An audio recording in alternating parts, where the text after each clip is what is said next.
It was also highly convenient that my sister took me in just before I aged out of foster care, because then I was no longer able to receive any benefits from the state, such as housing, despite the fact that I'd spent over 10 years in their system.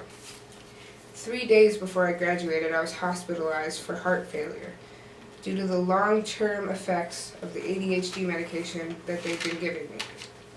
The US DEA reports that Ritalin and Adderall is more potent than cocaine and affects the brain the same way.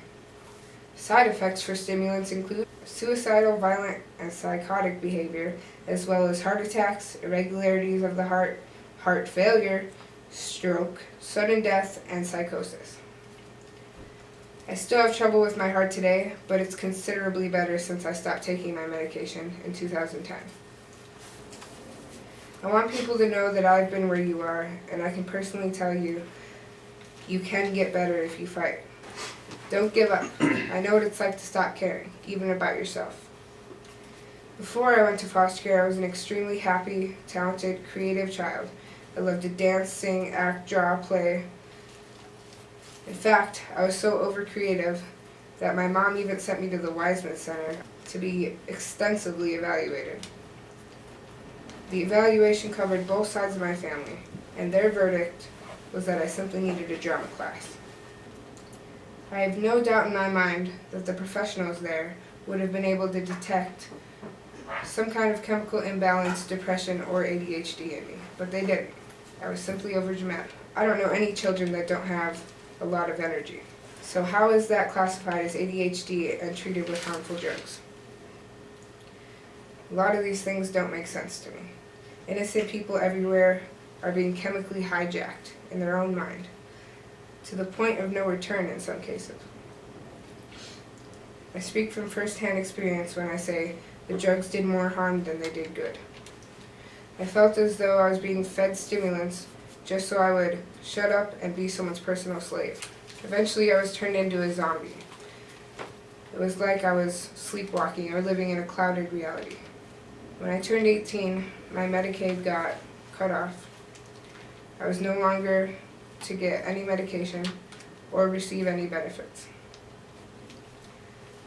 I don't understand how I was supposed to go to college and become a productive member of society without any support and coming off of years of forced drugging as well as years of trauma. It's clearly evident that the system sets up children for failure.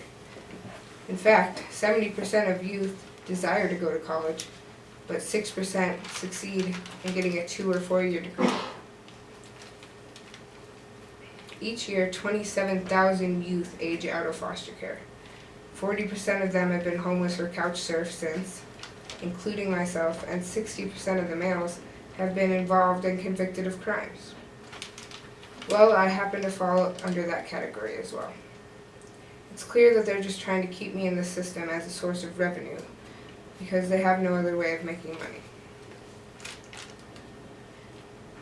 My mom and I spent a decade of our lives being traumatized in Wisconsin.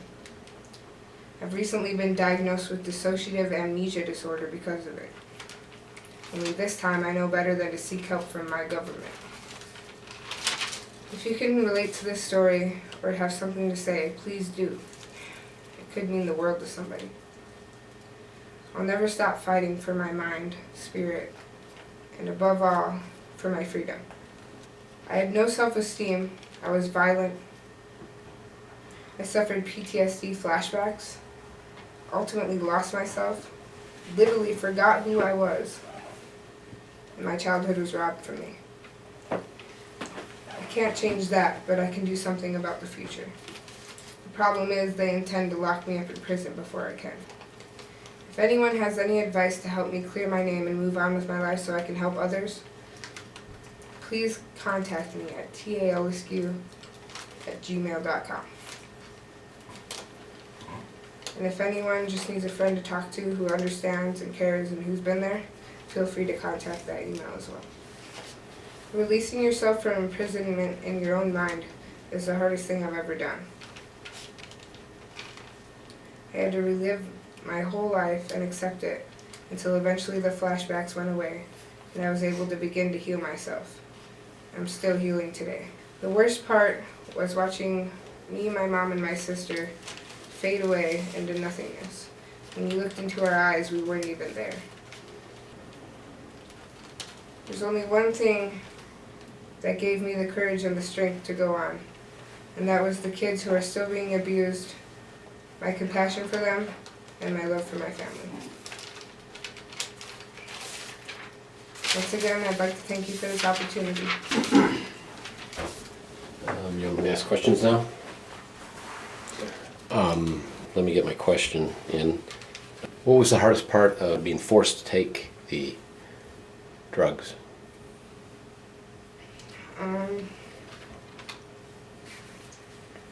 I'd say the hardest part was watching it happen and not being able to do anything about it, having no control, no say. What it did to my family has to be the hardest part, and just knowing that it's still happening right now all over the world to people, it's unacceptable.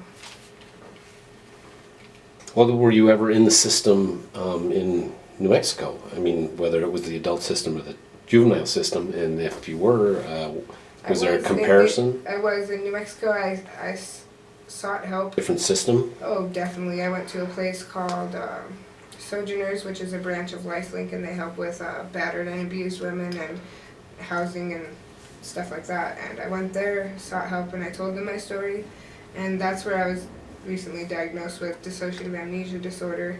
They also gave me PTSD, severe depression, and the ADHD still stuck, and they were really helpful. They were looking out for my best interest. They wanted to help me get Social Security so I could have some income, and then they wanted to help me into housing, and they were really helpful, and they didn't even once mention taking a drug to fix anything.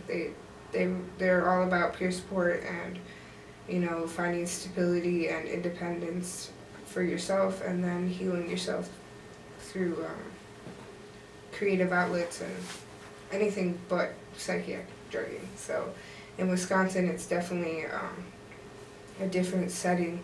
You know, in New Mexico, everyone's open-minded and really friendly to that type of thing. And in Wisconsin, people don't even know what an open mind is. It's really very closed-minded and narrow, and everybody just kind of does what they're told out of fear, and that's the way they've created it. And I can see why, because if you try to stand up for yourself or speak out, then they will literally make your life a living hell.